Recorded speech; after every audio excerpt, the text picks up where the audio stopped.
तर मग मालिकेच्या पुढील काही भागांमध्ये आपल्याला जबरदस्त असा ट्विस्ट पाहायला मिळणार आहे, ज्यामध्ये खरं तर आता प्रियाची एंट्री पुन्हा एकदा सुभेदारांच्या घरात होताना दिसणार आहे। पण त्यामध्ये सुद्धा सायलीने तिला घराबाहेर काढलेले असताना अश्विन आणि प्रियाने काय जबरदस्त युक्ती करत पुन्हा एकदा घरात गृहप्रवेश केला आहे, हे येणाऱ्या भागांमध्येच आपल्याला पाहायला मिळणार आहे।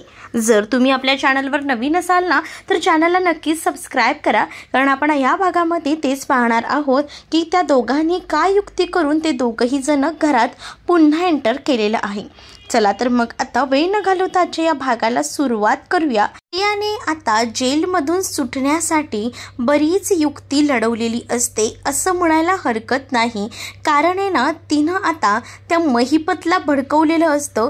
कारण महिपतला जेव्हा ती भडकवेल तेव्हाच तर ती या सगळ्यातून बाहेर पडेल हेही तिला माहीत होतं। म्हणूनच तिने महिपतला जबरदस्त भडकवून आता हॉस्पिटलमध्ये तर बोलवलेलं असतं आणि हॉस्पिटलमध्ये आलेला महिपत हा प्रियाच्या अगदी जीवावर उठलेला असतो आणि हे सगळं काही त्या CCTV फुटेजमध्ये कैद होत असतं।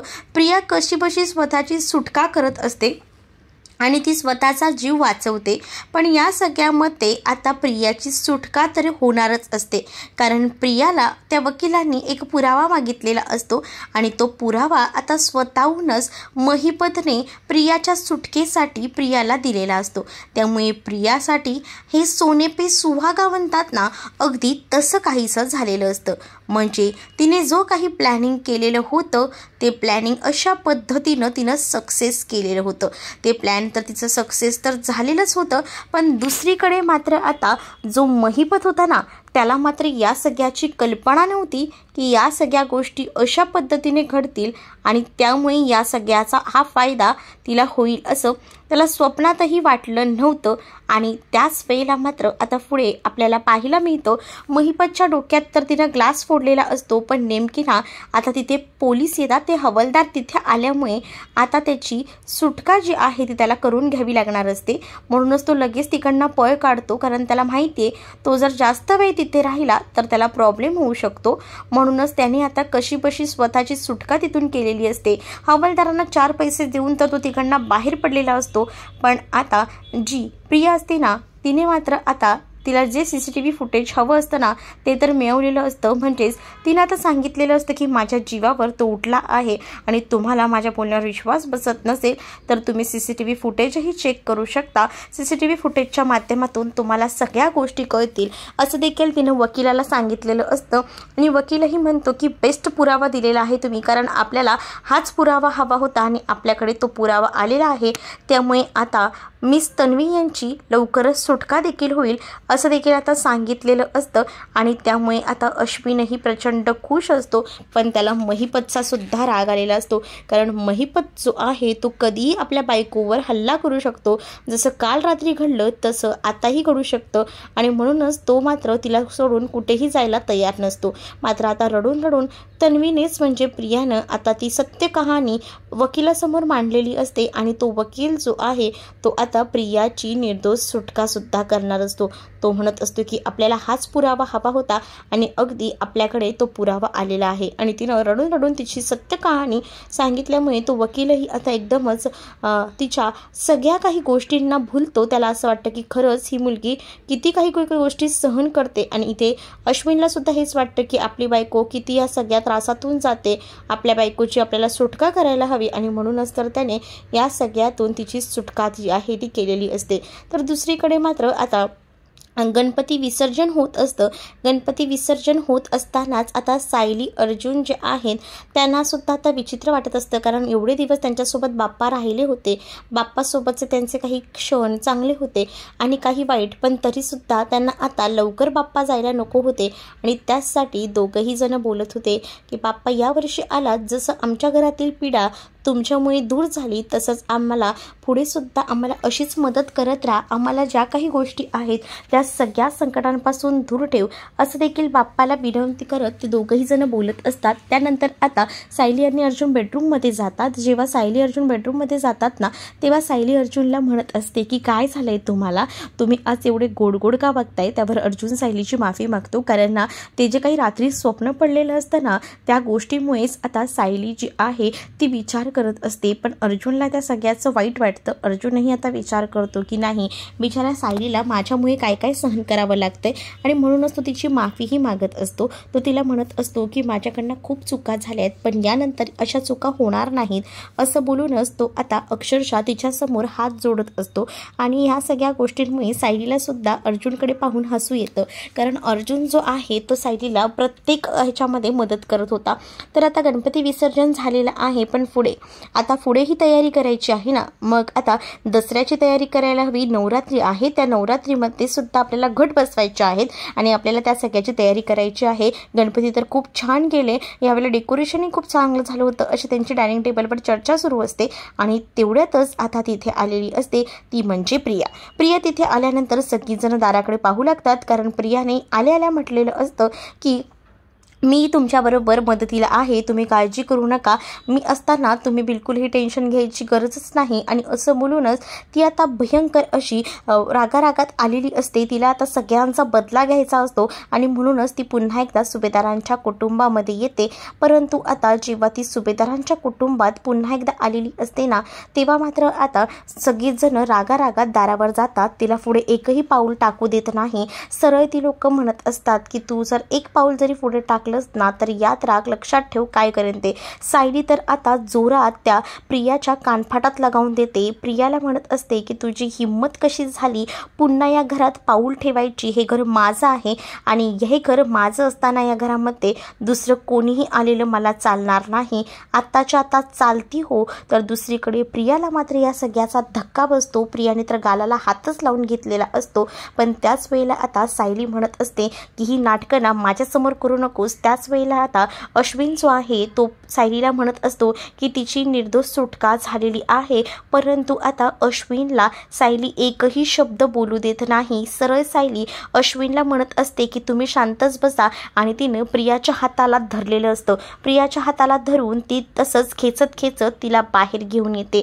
ज्या वेळेला ती खेचत खेचत तिला बाहेर घेऊन येते ना, तेव्हा मात्र आता सायली खूप जास्त रागात असते. सायलीने रुद्रावतार धारण केलेला असतो. त्याचसोबत सायलीच्या घरात सगळीच जण सायलीच्या पाठीशी खंबीरपणे उभे असतात, कारण त्यांना माहिती असतं की नेमकी सायली कशी आहे आणि ती सगळ्याचा चांगल्याचाच विचार करते. प्रियाला बाहेर येऊन आता सायलीने जोरदारपणे ढकललेलं असतं. आता प्रिया रस्त्यावर पडते. तर हे सगळं बघूनच अश्विनला राग येतो. अश्विन रागारागातच सायलीकडे पाहत असतो आणि सायलीला म्हणतो की तुझी हिंमत कशी झाली माझ्या बायकोवर असे हल्ले करण्याची, म्हणजेच माझ्या बायकोला एवढं सगळं का बोललीस तू, तुला काही कळतंय का, हे घर माझं देखील आहे, तुम्ही जेवढं या घराला आपलं म्हणता ना तेवढं हे घर माझं सुद्धा आहे, असं देखील आता सायलीला अश्विन बोलत असतो. पण अश्विनला सायली खडसावून चांगलंच उत्तर देत म्हणत असते की या घरात फक्त आम्हीच लोक राहणार, आमच्या घरात बाकी इतर कोणीही घाण नको आहे. आणि असं बोलून तिने आता गेटही लावून घेतलेला असतो. आणि जेव्हा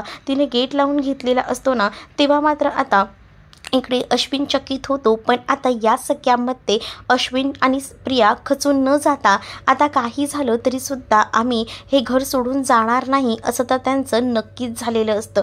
आणि म्हणूनच आता ते दोघंही जण ठरवतात की नाही, आपण काही झालं तरी या घरातच राहायचं, म्हणजे या घराबाहेर, म्हणजे ही लोक जर आपल्याला घरात घेत नसतील ना तरी सुद्धा आपण इथून सोडून जायचं नाही, कारण हे आपल्या हक्काचं आहे आणि आपल्या हक्काच्या गोष्टी आपण सोडून गेलो तर कसं चालेल, असं काहीच त्यांचं बोलणं सुरू असतं. दुसरीकडे घरात जे आहे ती सायली सगळ्यांना समजावत असते आणि म्हणत असते की नको तुम्ही या सगळ्या गोष्टीचा इतका विचार करू, कारण तुम्हाला माहिती नाही आहे की आपल्याला त्रास द्यायला चालले, पण आपणही तितकेच हुशार आहोत ना, आपण हिला जो काही त्रास होतोय ना तो होऊ देऊया आणि आपण तिला असाच त्रास द्यायचा की तीही काही झालं ना तरी सुद्धा तिला या घरात घ्यायचं नाही असं तर आता ठरलेलंच असतं। आणि जेव्हा त्यांचं बोलणं ठरत असतं तेव्हा दोघंही जण म्हणजे सायली आणि अर्जुन जेव्हा बाहेर जातात तेव्हा बाहेर जाऊन पाहतात तर काय, प्रिया आणि अश्विन तर तंबू ठोकूनच बसलेले असतात। प्रिया आणि अश्विन जेव्हा तंबू ठोकून बसतात ना तेव्हा आता सायली आणि अर्जुन लगबगीनं आतमध्ये येतात आणि लगबगीनं आतमध्ये येऊन आता लगेचच याबद्दल सगळ्यांना सांगू लागतात। त्यावर अस्मिताही सांगते की तुम्ही ज्यांना समजताय ना तितकी ती साधी भोळी नाही आहे, तिने मुद्दामून हे सगळं केले आणि तिला या घरात प्रवेश करायचा आहे, त्यासाठी तिची ही गडबड सुरू आहे। पण सायली सुद्धा तितकेच कणखर असते। सायली म्हणते की तिने कितीही प्रयत्न करू देत पण काही झालं तरी मी तिला या घरात घुसू देणार नाही, कारण आतापर्यंत आपलं घर तिने इतक्या वाईट पद्धतीने उद्ध्वस्त केले ना, आणि आता इतकं सुंदर माझं घर जे आहे इतक्या चांगल्या माणसांनी भरलेलं ते मी उद्ध्वस्त होऊ देणार नाही। त्या मूर्ख प्रियाने आतापर्यंत खूप काही चुका केलेल्या आहेत पण आता पुन्हा तिला काही मी करू देणार नाही, आपल्या बाबतीत तर नाहीच नाही। त्यावर आता जी कल्पना असते ती सुद्धा म्हणते पण त्यांना आपल्या घराबाहेर तंबू ठोकायचा अधिकार दिला तरी कोणी नाही, काही झालं ना तरी तिला अंगणात सुद्धा आपल्या ठेवायचं नाही, तिला इथून सुद्धा हकलवून लावायचं असं काहीच कल्पनाचं बोलणं असतं। कल्पना जी आहे ती हे सगळं आता सायली आणि अर्जुन समोर बोलत असते। तेवढ्यातच तिथं आता अश्विन आलेला असतो। अश्विनच खरं तर प्रियाला या सगळ्यामध्ये मदत करत असतो। अश्विनला प्रियाने सांगून ठेवलेलं असतं आणि वर तिने खूप जास्त असं भडकवून सुद्धा ठेवलेलं असतं, कारण तिने सांगितलेलं असतं की घरातल्यांचा मी किती विचार करते आणि त्याचसोबत घरातले माझ्या बाबतीत काय विचार करतात तू बघितलंस ना, मी जिथे हॉस्पिटलमध्ये होती तरी सुद्धा मी सगळ्यांचा विचार करत होते, पण तुला माहिती आहे ना ह्या सगळ्यांच्याच मनात माझ्याबद्दल किती विष कालवलेलं आहे आणि हे सगळं काही सायलीने केले हे सुद्धा आता सांगितलेलं असतं। तर पुढे मात्र आता पाहायला मिळतं की प्रतिमा आणि त्याचसोबत रविराज यांना सुद्धा आता कळलेलं असतं की प्रियाची सुटका झालेली आहे आणि त्यामुळे आता प्रियाची सुटका झाली म्हटल्यावर घरात खूप जास्त वातावरण जे आहे ते खूप जास्त टेन्शनचं आहे। त्याचसोबत सायलीने तिला घराबाहेर काढलेलं आहे, तिला घरातही घेतलेलं नाही आहे, ही गोष्टसुद्धा आता प्रतिमा आणि त्याचसोबत रविराजांना कळलेली असते। त्यामुळे आता सायलीचं बरोबरच आहे असं रविराजांचं मत असतं, पण ही सगळी गोष्ट आता नागराजने ऐकलेली असते। नागराजला आता हे सगळं कळतं की प्रिया तर आता बाहेर बेलवर सुटून आलेली आहे, मग कसं काय होईल पुढे असा देखील आता नागराज विचार करत असतो, कारण प्रियाला तर या सगळ्या प्रॉपर्टीतून बेदखल तर केलेलंच आहे दादाने, पण पुढे काय, तिला तो माफ करेल का, काय करेल। पण आता आपल्याला ही खबर जी आहे ती महिपतला द्यायला हवी आणि म्हणूनच तो महिपतला भेटायला गेलेला असतो। जेव्हा नागराज महिपतला भेटायला जातो त्यावेळेला नागराज महिपतला सांगतो की तुम्हाला एक खबर द्यायची होती, प्रियाची बेलवर सुटका झालेली आहे। त्यावर महिपत ही गोष्ट ऐकून एकदमच चकित होतो आणि तो म्हणतो की कसं काय, हे कसं शक्य आहे, त्या दिवशी तर त्या चिचुंद्रीला मारून टाकणारच होतो, पण शेवटी तिथं हवालदार आला आणि माझं कामच राहिलं, पण तिला ना आता तर मी जीवांशी सोडणार नाहीये, कारण माझ्या मुलीला आतमध्ये जेलमध्ये ती सडवते आणि स्वतः मात्र बाहेर एकदम चांगलं आयुष्य जगते का, नाही, तिचा सुखसुखी आयुष्य मी तिला जगू देणार नाही, तिला पूर्णपणे मी उद्ध्वस्त करणार असं देखील आता महिपतचं म्हणणं असतं। आणि म्हणूनच महिपत जो आहे तो भयंकर असा चिडलेला असतो,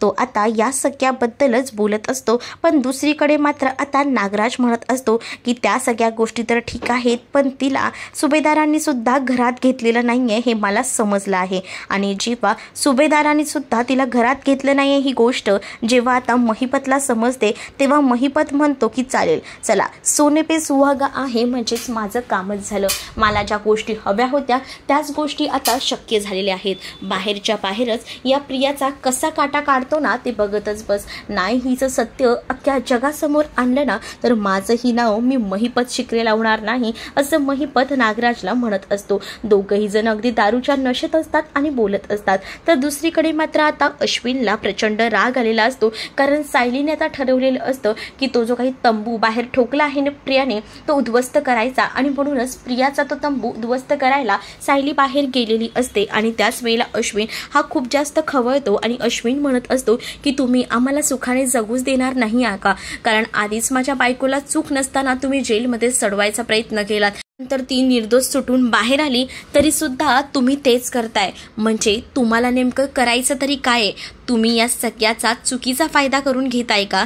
मी जाऊ दे म्हणतोय तरी सुद्धा तुम्ही त्याचा चुकीचा वापर करताय. म्हणजेच मी तुम्हाला म्हणालो होतो की या घरावर माझाही हक्क आहे जेवढा अर्जुनचा आहे. मग तुम्ही प्रत्येक वेळेला मला कमी का लेखता? माझा सुद्धा या घरावर तितकाच हक्क आहे जितका अर्जुनचा आहे. त्यामुळे मी काही झालं तरी माझ्या बायकोला घेऊन या घरात राहणारच म्हणजे राहणारच. कल्पना मात्र या सगळ्याला विरोध करत असते. मात्र आता अश्विन आता एकच वाक्य म्हणतो आणि म्हणतो की बघा, माझ्या बायकोची सुटका ही बेलवर झालेली असली तरी सुद्धा तिच्या जीवाला धोका आहे, तो सुद्धा महिपतकडना. जर माझ्या बायकोला इथे बाहेर राहून महिपतकडना काही झालं, ती जर या जगात नाही राहिली, तिच्या जीवाचं काही बरं वाईट झालं तरी याला सर्वस्वी जबाबदार मी तुम्हा अख्ख्या सुभेदार कुटुंबांना ठरवेन. आणि मग तेव्हा तुम्ही विचार करा की काय करायचं ते. तुम्हाला शांततेत मला जगू द्यायचं नाहीये का? मी पुन्हा एकदा काहीतरी विचित्र वाईट करू का? एवढंच तुम्हाला वाटतंय का? असं देखील आता अश्विनने घरातल्या सगळ्यांना बोलून धमकावलेलं असतं. सगळेजण रागारागात आतमध्ये जातात. पण सायली आता अर्जुन सोबत रूममध्ये जाऊन बोलत असते आणि म्हणत असते की काय चाललंय हे अश्विन भाऊजींचं. अश्विन भाऊजी तर म्हणतायत की महिपत तिच्या जीवावर उठलाय. ही सगळी गोष्ट खरी असेल का? काय असेल या सगळ्या मागे? अर्जुन म्हणतो मलाही या सगळ्याबद्दल माहीत नाही, पण आपण सुद्धा या सगळ्याचा तपास घ्यायला हवा. पण उद्या जाऊन तिचं काही झालं तर अश्विन नक्कीच आपल्याला या सगळ्यामध्ये दोषी ठरवेल. त्यापेक्षा आपण जे आहे ना ते काही ना काही प्रयत्न करून आहे ना पुन्हा एकदा तिला जेलमध्ये जाण्यासाठी प्रयत्न कराव्यात. मी वर अपील करणार आहे की तिची सुटका अशी कशी होऊ शकते, असं देखील अर्जुन जो आहे तो सायलीला बोलत असतो. पण दुसरीकडे सायली आता म्हणत असते की आपल्याला काही झालं तरी सुद्धा आताच्या घडीला तिला घरात घ्यावं लागेल. काय करायचं ते नंतर बघता येईल, पण आपल्याला आता तिला घरात घ्यावंच लागणार आहे ना. पण ती जरी घरात आली ना तरी तिला अशी वागणूक देईन ना, पूर्णपणे तिला आपल्या पायाखाली झुकून राहावं लागेल. तेव्हाच तिला मी या घरात घेईन, असं देखील सायलीने आता म्हटलेलं असतं. त्यामुळे अर्जुनही आता या सगळ्यासाठी तयार होतो. पण अर्जुन दुसऱ्या बाजूने सुद्धा प्रयत्न करत असतो की पुन्हा एकदा प्रियाला आतमध्ये कसं टाकता येईल ते. तर तुम्हाला भाग कसा वाटला हे नक्कीच कमेंटमध्ये सांगा आणि अशाच नवनवीन भागांसाठी आपल्या चॅनलला सुद्धा सबस्क्राईब नक्कीच करा. व्हिडिओ आवडला असेल तर व्हिडिओला लाईक करायला विसरू नका.